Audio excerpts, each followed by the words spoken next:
મુક્તિસ kitchen. હું છું મુક્તિ પંડ્યા। આજે આપણે બનાવીશું આલુ પાલક કે પછી પાલક પનીર કે પછી પાલકની તમે ઘણી બધી રેસીપી બનાવી હશે, પણ તમે ક્યારે પાલકનું શાક બનાવ્યું છે? જો ન બનાવ્યું હોય તો તમે એકવારથી જરૂરથી ટ્રાય કરજો। એકદમ ઇઝી છે અને ફટાફટ બને છે। તો પાલકનું શાક બનાવવા માટે સૌથી પહેલાં તમારે એક કડાઈમાં 1 કપ જેટલું પાણી ગરમ કરવા મૂકવાનું છે।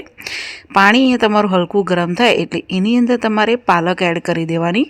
પાલકની પાછળની મોટી જે જાડી દાંડી હોય એ તમારે કાઢી દેવાની અને ફ્રેશ પાલક અહીંયા તમારે આ રીતે ધોઈને એડ કરી દેવાની છે। અહીંયા મેં 500 ગ્રામ જેવી પાલક લીધેલી છે, એને સાફ કરીને ધોઈને પછી તમારે આની અંદર એડ કરવાની છે।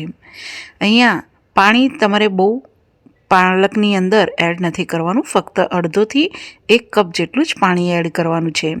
અને અહીંયા પાલક તમે જ્યારે લો ત્યારે ફ્રેશ લેવાની, એકદમ લીલાશ પડતી હોય એવી જ લેવાની રહેશે। પંજાબીમાં જ્યારે સરસોનું શાક બનાવવામાં આવે છે ત્યારે એની સાથે ઘણી બધી ભાજી, સરસોની ભાજીની સાથે બીજી બધી ભાજી બી એડ થતી હોય છે, પણ અહીંયા આપણે પાલકનું શાક બનાવીએ છીએ। તો અહીંયા પાલકનું શાક બનાવવા માટે મેં અહીંયા એકલી પાલક લીધી છે, પણ તમારે જો પાલકની સાથે મેથી કે પછી બીજી કોઈ ભાજી એડ કરવી હોય તો તમે અહીંયા કરી શકો છો। હવે અડધી ચમચી જેવી સાકર નાખીને આપણે મિક્સ કરી લઈશું અને આને ઢાંકીને આપણે જ્યારે પાલક થોડા સોફ્ટ થઈ જાય એટલું આપણે ચડવા દઈશું। અહીંયા સાકર એટલા માટે નાખી છે કે જે પાલકનો જે કલર છે ગ્રીન એ જળવાઈ રહે, એટલા માટે અહીંયા આપણે 1 જ ચમચી જેટલી સાકર એડ કરવાની છે। 5 મિનિટ પછી તમે ખોલીને જોશો તો પાલક સરસ એવી ચડી ગઈ છે, સોફ્ટ થઈ ગઈ છે। આ રીતની તમારી પાલક ચડીને રેડી થવી જોઈએ। એક વખત હલાવી લેશું। હવે તમને પાલકની અંદર તમને અહીંયા વધારાનું પાણી દેખાતું હશે, તો અહીંયા પાણી તમારે ફેંકી નથી દેવાનું અને બહુ બાળી બી નથી દેવાનું। તો અહીંયા થોડુંક પાણી બળે એટલું આપણે ખુલ્લું જ તમારે થવા દેવાનું છે। અહીંયા પાણી થોડીવાર પછી તમે જોશો તો આ રીતે થોડું બળી ગયેલું તમને દેખાશે। પછી તમારે આ રીતનું મેશર હોય છે એ લઈ લેવાનું છે અને એને પાલકને તમારે ગોટવાનું છે, એટલે કે મિક્સ આપણે જે રીતે પાવભાજીને મેશરથી મિક્સ કરીએ છીએ એ રીતે તમારે પાલકને ગૂંટવાનું છે, એટલે કે મેશ કરવાનું છે। અહીંયા જે પાલકની અંદરની જે નસો છે, જે દાંડીઓ છે એ બધું સરસ રીતે મેશ થવું જોઈએ, એના રેશા ન રહેવા જોઈએ, એ પ્રમાણે તમારે મેશ કરવાનું છે। એટલે 3 મિનિટ જેવું તમારે આ રીતે મેશ કરવાનું। તમને એમ લાગે કે પાણી અહીંયા બળી જાય છે બહુ, તો તમે અહીંયા થોડું ગરમ પાણી નાખીને બી મેશ કરી શકો છો। હવે તમારે એની અંદર લોટ એડ કરવાનો છે। અહીંયા આપણે ઘઉંનો લોટ કે ચણાનો લોટ એડ નથી કરવાનો, અહીંયા આપણે પીળી મકાઈનો લોટ આવે છે એ લેવાનું છે। એમાંથી આપણે 2 થી 3 ચમચી જેટલો લોટ લેવાનો અને આ રીતે મિક્સ કરી દેવાનું છે। જનરલી સરસોના શાકમાં મકાઈનો જ લોટ ઉપયોગ થતો હોય છે, તો આપણે અહીંયા પાલકનું શાક બનાવીએ છીએ એટલે આપણે મકાઈનો જ લોટ લીધો છે, પણ તમારી પાસે જો મકાઈનો લોટ ના હોય તો તમે અહીંયા ચણાનો લોટ ઉપયોગમાં લઈ શકો છો। હવે લોટ એડ કર્યા પછી થોડું ગરમ પાણી એડ કરીને આ રીતે લોટને પાલકની સાથે આ રીતે મેશ કરવાનું છે અને મિક્સ કરવાનું છે। તમારી પાસે જો આવું મેશર ના હોય તો તમે આપણી જે દાળ વલોવાની જે હોય છે રવઈ, એનાથી બી કરી શકો છો।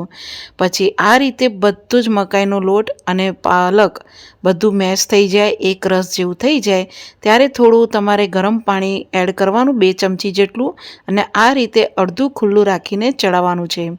અહીંયા વચ્ચે વચ્ચે તમારે ખોલવાનું અને જે આપણું મેશર છે એનાથી તમારે આ રીતે મેશ કરવાનું છે। એટલે આ પ્રોસેસ તમારે 2 થી 3 વખત કરવાની છે।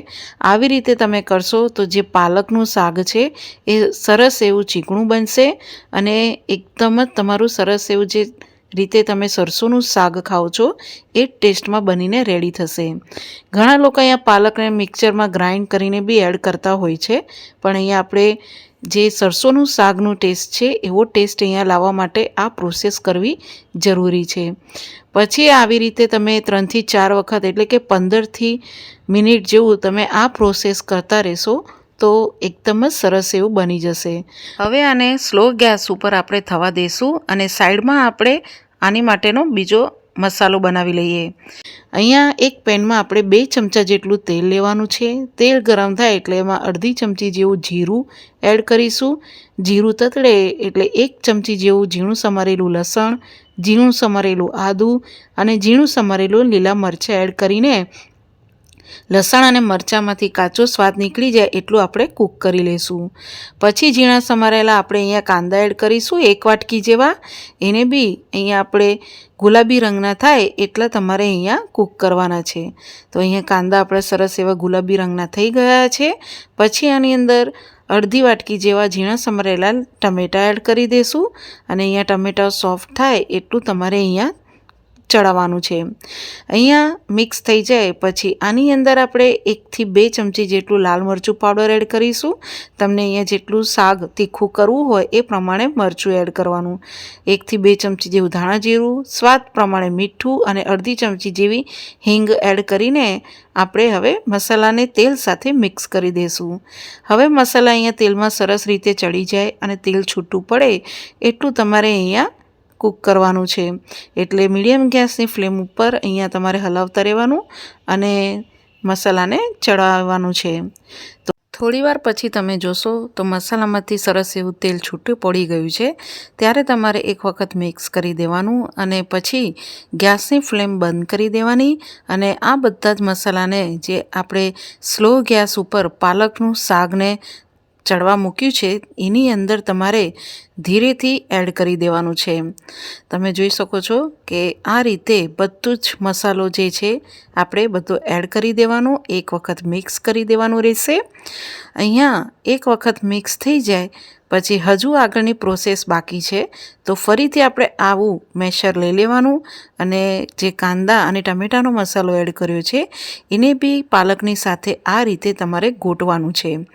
આવી રીતે કરવાથી જે કાંદા અને ટમેટા જે આખા ટુકડા હશે એ સરસ એવા પાલકની સાથે મિક્સ થઈ જશે અને 2 થી 3 મિનિટની પ્રોસેસમાં આ રીતે એક રસ જેવું થઈ જશે. પછી ઉપરથી આપણે અહીંયા લીલા લસણનો જે પાછળનો ભાગ હોય છે એ તમારે એડ કરવાનું છે. અહીંયા મેં લીલા લસણનો ઉપયોગ કર્યો છે.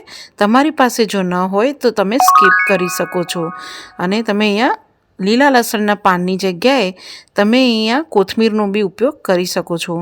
પછી અડધી ચમચી જેવું અહીંયા આપણે ગરમ મસાલો પાવડર એડ કરીશું અને એની સાથે જ અહીંયા 1 ચમચી જેવું બટર એડ કરવાનું છે. અહીંયા મેં માખણનો ઉપયોગ કર્યો છે. અહીંયા હોમમેડ જે માખણ આપણે મલાઈમાંથી વાટીને કાઢીએ છીએ એ જ મેં માખણ એડ કર્યું છે. પણ જો તમારી પાસે ના હોય તો તમે અહીંયા બહારનું બટર લઈ શકો છો, પણ અહીંયા ફ્રેશ ક્રીમનો ઉપયોગ નથી કરવાનો. હવે મિક્સ થઈ જાય પછી ઢાંકીને આપણે બીજી 5 થી 6 મિનિટ અને સ્લો ગેસ ઉપર થવા દઈશું, જેથી જે આપણે મસાલો એડ કર્યો છે એ બધો શાકની અંદર આવી જાય. 5 મિનિટ પર તમે ખોલીને જોશો તો પાલકના શાકમાંથી સરસ એવું તેલ છૂટું પડી ગયું છે અને એકદમ સરસ એની સુગંધ આવી રહી છે. તમે આ રીતે જરૂરથી ટ્રાય કરજો. એક વખત આને મિક્સ કરી લેશું અને આ રીતનું પાલકનું શાક બનાવીને રેડી કરવાનું છે. તમે જોઈ શકો છો કે એટલું તમે જેટલું આને ગોઠશો, જેટલું તમે આને મેશ કરશો એટલું જ આ સરસ એવું બનીને રેડી થશે અને એકદમ લીસું બનાવવાનું છે. હવે ગેસની ફ્લેમ બંધ કરી દઈશું અને આને આપણે સર્વ કરી લઈશું.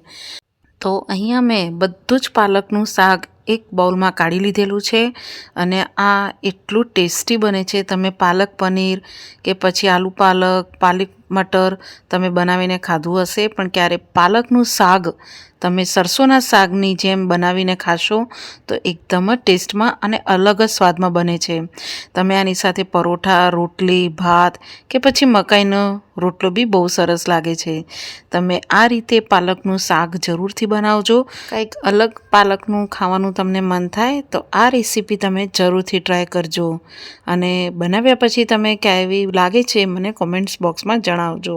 અને તમને જો મારી આવી નવી નવી રેસીપી જોવી ગમતી હોય તો મારી ચેનલને સબસ્ક્રાઈબ કરજો, બેલ આઇકન પર ક્લિક કરજો, લાઈક કરજો, શેર કરજો. Thank you for watching.